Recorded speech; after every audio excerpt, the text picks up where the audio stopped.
Okay, so elephant in the room. HW, are you profiling a crate amp? What are you, out of amps? The Crate Stealth 50 though is actually a really cool amplifier. You'll sometimes hear people call this a Marshall killer, and you'll hear other people say, that's the worst amp I ever owned. I didn't know better when I had it. Yuck.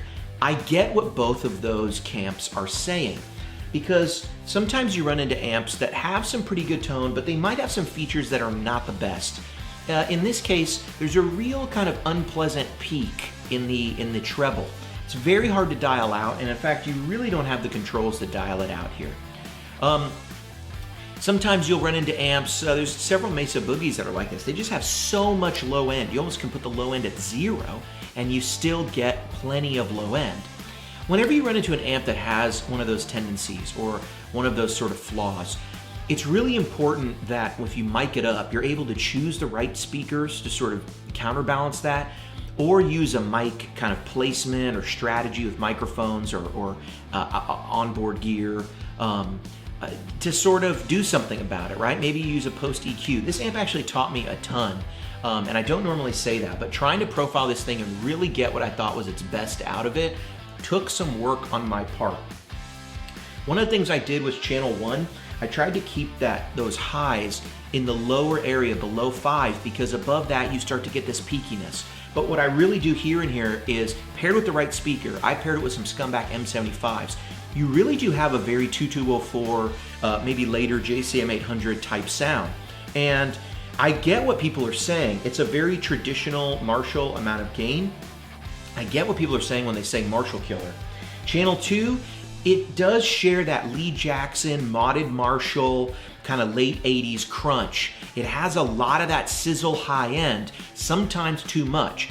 So this is where I want to use mic placement to really round off the high end, and those Scumbag speakers have a very smooth high end, add mid-range where we need it, and really get a nice sound.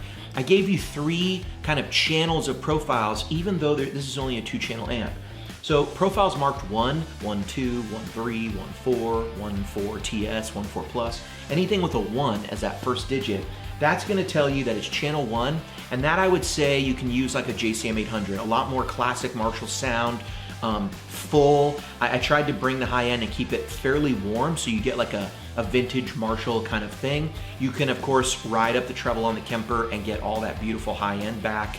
And I think because we kept a lot of those harsher frequencies out, you actually can do that in a way you can't do with the amplifier. Channel 2, this is where I made 2 versions. So you're gonna notice that there is a Stealth 52 set of profiles and a Stealth 53 set of profiles. 2 is like channel 2 of this amp, and it's much more kind of natural to how this amp sounds right out of the box.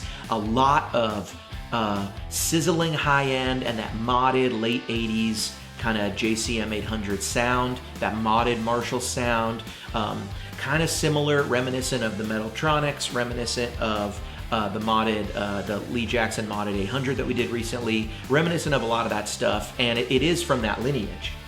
Channel 3 though, what I call channel 3 on the profiles, it doesn't really exist, is that channel, but really with a healthy amount of EQ post that I was adding in. And that really helped me to revoice the amp into something that was a lot more mid-rangey and a lot fuller. And it was sort of like if I could revoice this amp a little more. It's still the sound of this amp, but it's with a lot more, basically just a post EQ, how a producer may decide to make that thing fit in a track. And I wanted to include that because I think those are the types of things that go into making records, and we as guitar players, we don't always have them at our fingertips, but with digital we do. So those are profiled that way.